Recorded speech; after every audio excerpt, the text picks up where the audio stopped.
some of the mistakes you can't make in your marriage. Before I can go further to explain this, I always say that there is no perfect marriage.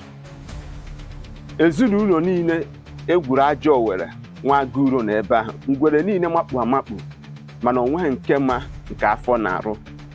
Unu n'anya n'ihe gbasatara alụmdi na nwunye tata, ọ na-ahụ ọnụ.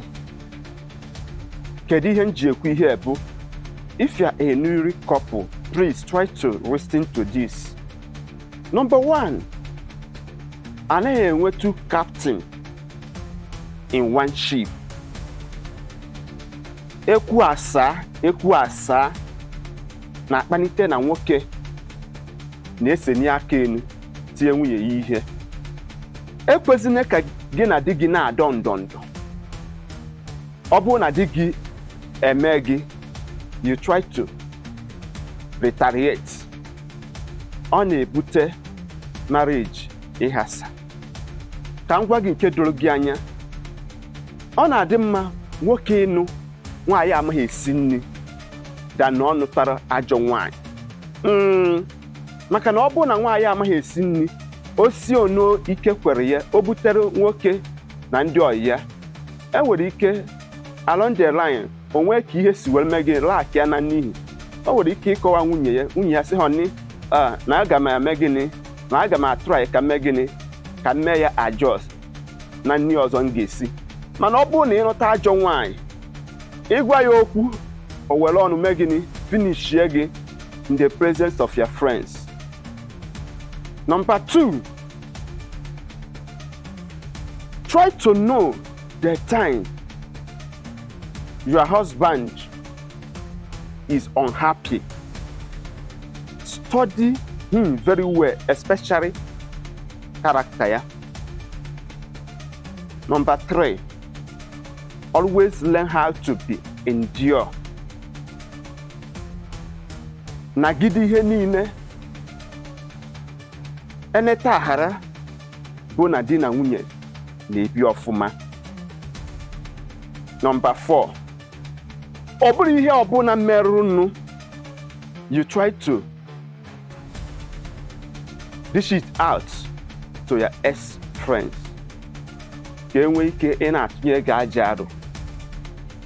Ndị ihe ị na-akọsarụ ihe gị na di gị na-agabiga, kedu ezigbo alụ ha na-atụnyere gị.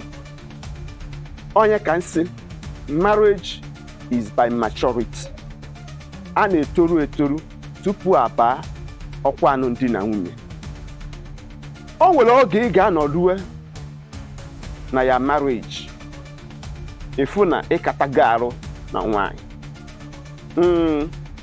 A sịkwa nọ ihe ọbụla i kwuru na onye ọ ga-eme, maka di gị ji iwe n'ọnwụnwa mee gịnị, kpọnaga gị be nna gị.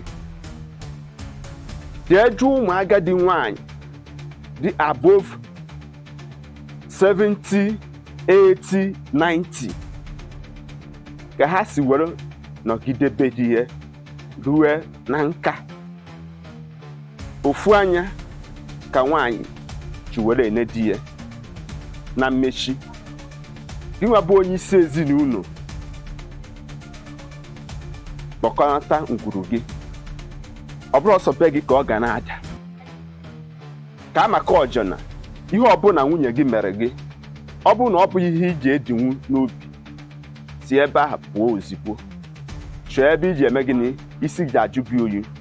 Ọ bụgodo ofu bọtụrụ ị na-aha anyị n'isi. Ama na ịghọtara okwu a.